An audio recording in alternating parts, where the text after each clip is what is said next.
What I'd like to try to do this morning is actually weave together several strands from the way I think as someone involved in architecture from multiple points of view, as a writer, as a historian, and as a teacher. And those of you who've heard me speak before, and I see some of my students out there, you know that I have a tendency to cast somewhat of a broad net, and the next few minutes will not be an exception. But do trust me when I say that all of these pieces really will come back together at the end.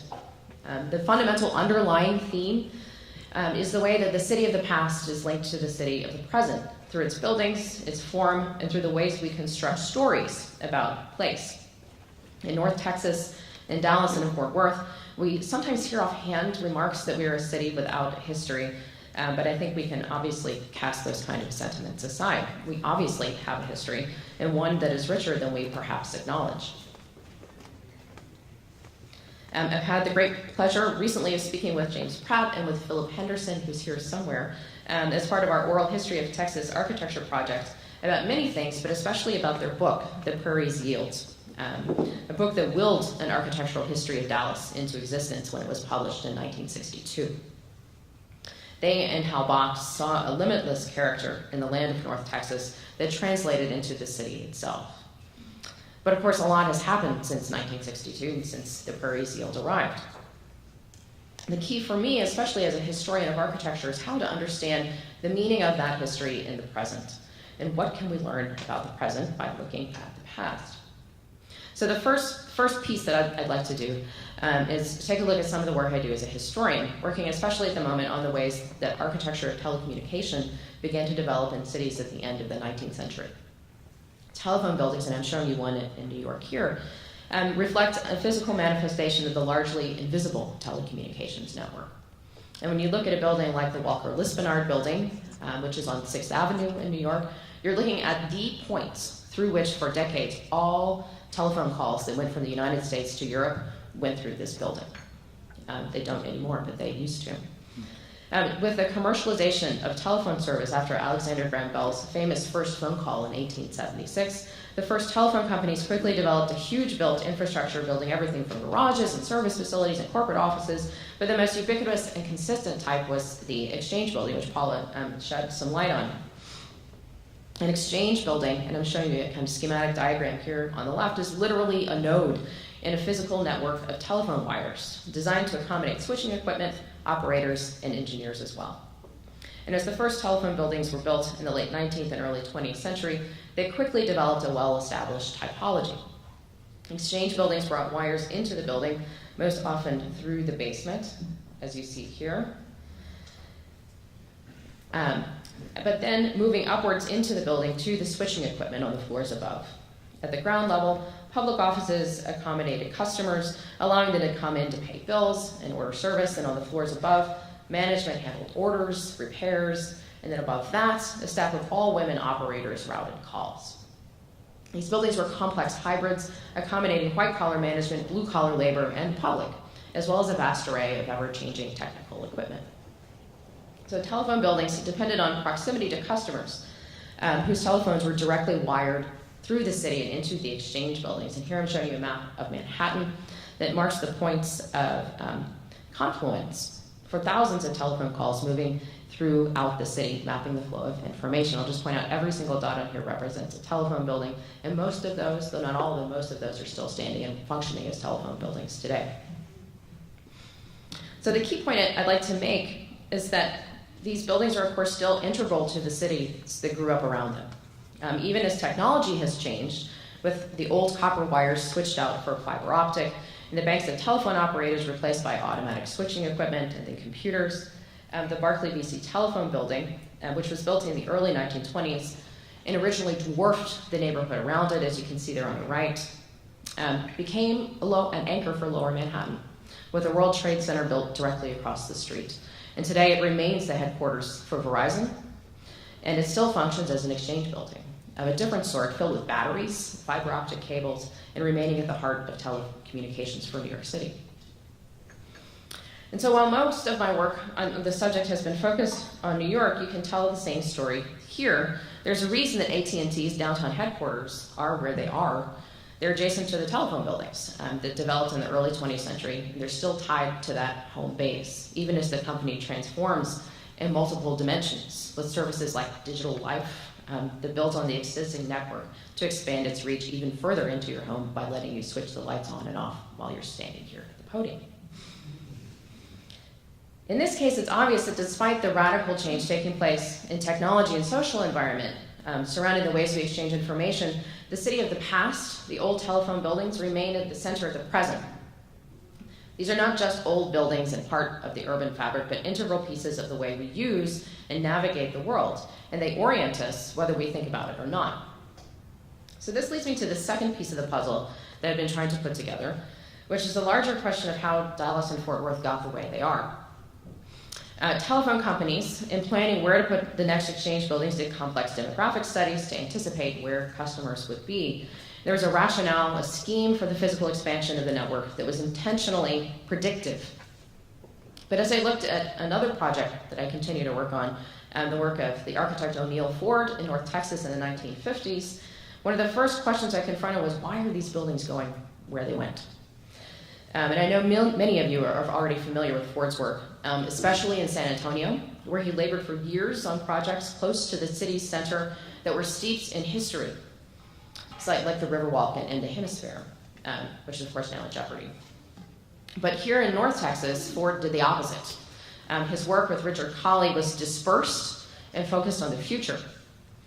So in the two projects that I'll show just very, very briefly, the location was as forward-looking as the design, embracing post-war dispersal from the traditional downtown as a strength. It provided flexibility, it provided room for experimental thinking about both design and the ways the regional economy could grow. The Arlington Industrial Park was positioned intentionally halfway between Dallas and Fort Worth as a means of capturing maximum transit between and through the two. And I'll just say that the purpose of the Arlington Industrial Park was to serve as a shipping hub, capturing goods from Dallas, Fort Worth, and for the larger region. The Texas Instruments Semiconductor Facility was located far north of the city in Richardson because of available land, but also, again, because it was a crossroads. The new highways created a means of moving people and products quickly. The key factor here is that the road networks, as they expanded during the 1950s, connected existing towns. The growth represented by projects like these shows a nodal expansion based not on expanding outward from a center, but seeking out and making new centers out of crossroads between places. And that's actually a point that I should reemphasize. And the point was not to be located in the magnetic center, but to be someplace accessible from many, many places at once. So this leads me to the final piece of the puzzle. As a relative newcomer to North Texas, I've been here 5.5 years. I've made a deliberate project of trying to understand the urban landscape. And I've been driving from place to place, from center to center across the past few years, attempting to find some kind of logic that I could recognize. The problem was that I could never see it all at once. I began to think about Rainer Banham in his wonderful Chronicle of Los Angeles and his very straightforward statement. It's difficult to register the total artifact as a distinctive human construct. What is the total artifact? And his solution was to drive, which I tried, but it was very unsatisfying overall, because you could never really get a sense of where you were. So I've actually turned to my students, and some of them who've worked on this project are here today, for help with trying to assemble the picture in a different way. And we've been using multiple tools, trying to find the right fit for creating a narrative about place that is grounded in history, but focused on the present. And one of the best ways we've found to try to create the foundation for this shared urban narrative, and I'll emphasize that we're in the early stages of this project, is through using GIS software to georeference a series of historic maps owned by UT Arlington's special collections. Each fall, students in my cities class are responsible for 1 or 2 maps, and they research and analyze these maps and find points of convergence between the world of 1845, 1880, 1959, depending on the year of the map, and the present. And sometimes this is a very easy project. Students who get a county map find all they have to do is match up the corners of the county because it hasn't changed.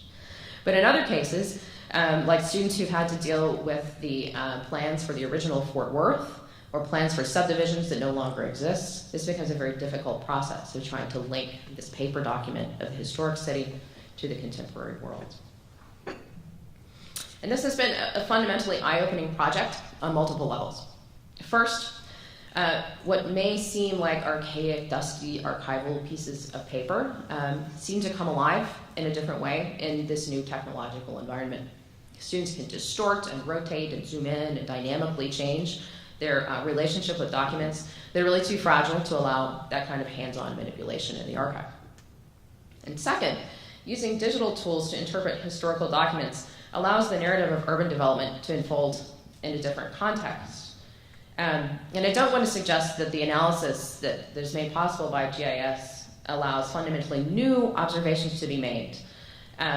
For example, if you look at the 1919 map of Dallas that we have here on the left and compare it side by side to a contemporary map, you can very easily and clearly see that the river has moved, as many people have noticed and documented on multiple levels, right? So you have the old path of the river here, and then this nice, straight, clean line in the contemporary city. And you put them side by side, and it's very obvious that that's happened. But I'm going to try to actually show you some of these interactive maps here, if it will work for me.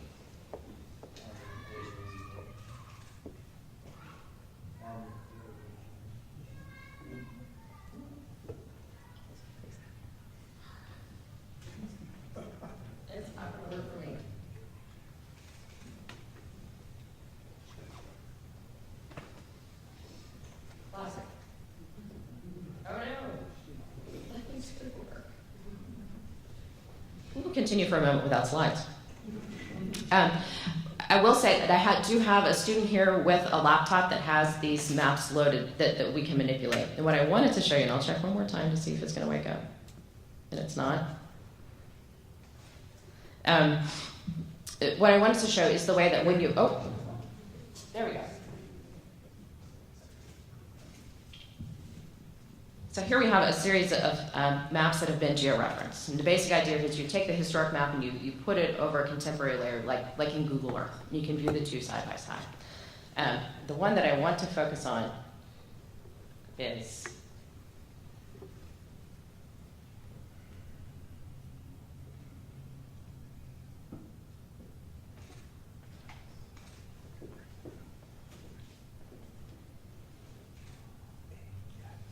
the one you see here.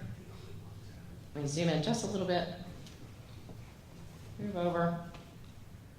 And the really wonderful thing about this is the way that you can kind of begin to dynamically understand those changes in a different visual way.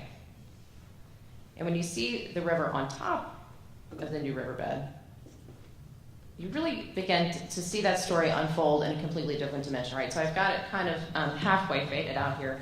So you see pieces of the river winding through, and you see that relationship in a new light. It simply becomes more dramatic in the way that we can manipulate that form. And it may seem like a small thing, but this way of viewing historic documents highlights the link between the past and the present, rather than the separation of the two away from each other. And so there's one more comparison that I want to make from this project, if it's going to cooperate here. And this dramatically reinforces the highly compartmentalized and nodal sense of growth in the region. So the first example here is the 1915 map of Highland Park that was printed by the Flippin Brother Realty Company as a piece of marketing material for the new suburb. This is one of the easier maps to georeference because absolutely nothing has changed. The creek is in the same place. The highway is off to the east. The lots in the streets are all exactly where they were. Change took place around Highland Park, not within it. And just again, to kind of dramatically illustrate this a little bit, if you take our transparency filter and you begin to fade it in and out, it is, again, quite dramatic how identical these pieces really become. Right? You can see very clearly the edges, the boundaries, the water flow, the shape of the parks, the lakes, everything has remained the same. Now, if you compare this to a different suburb, and here I'm going to look really quickly at Dalworthington Gardens, which is just west of Arlington, there's an entirely different story. Dalworthington Gardens was established later in 1934 as a New Deal era subsistence homesteading community under the authority of the National Industrial Recovery Act. So the lots were very large to allow families to farm and grow their own food.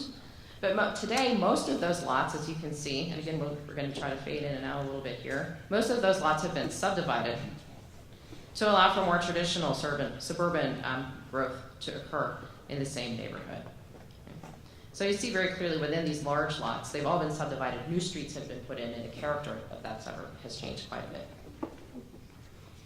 So I used these two examples today because they tell very different stories about the suburbs in Dallas and Fort Worth and how compartmentalized and varied their origins and development really are. We've only barely begun to scratch the surface in unraveling the story of urban development in the region through thinking about things like the kit of parts, through thinking about why things are going where they are.